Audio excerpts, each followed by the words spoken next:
Dr. Cackley, based on GAO's work, what are the primary drivers behind the concentration of NFIP losses among repetitive and severe repetitive loss properties? And why has this issue persisted despite years of policy attention?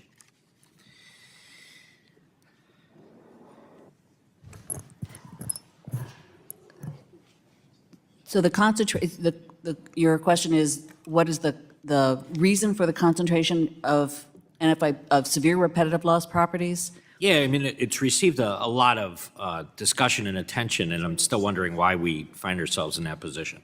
Yeah. Well, because the program allows them to remain in they're still in the program, and there's, if you were to remove severe repetitive loss properties from the NFIP program, which would solve the problem on one side, it puts people in a position where they may not be able to get flood insurance at all. And you also have the issue if they have a federally backed mortgage, they are required to have a flood policy. So they're basically between a rock and a hard place if they're not in the program. Very good. So a change there could have a significant result.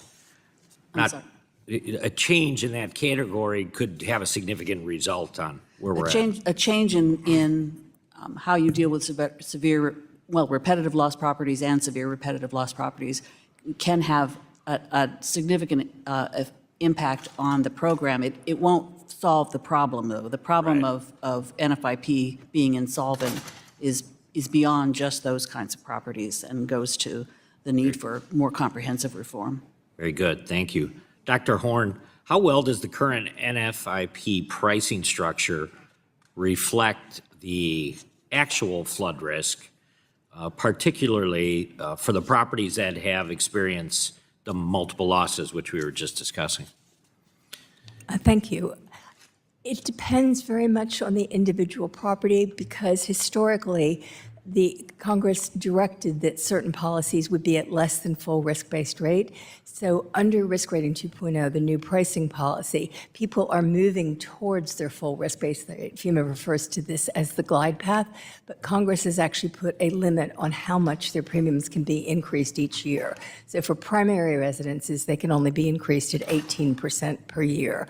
For severe repetitive loss, the ones that we've been talking about, it could be increased at 25% per year, but what we don't know is for an individual property how long that glide path is. So GAO, I think, said that it was going to be something like 2037 before 95% of policies were paying the full risk-based rate.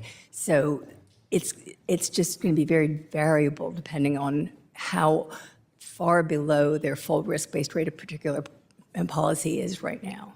Very good. Thank you.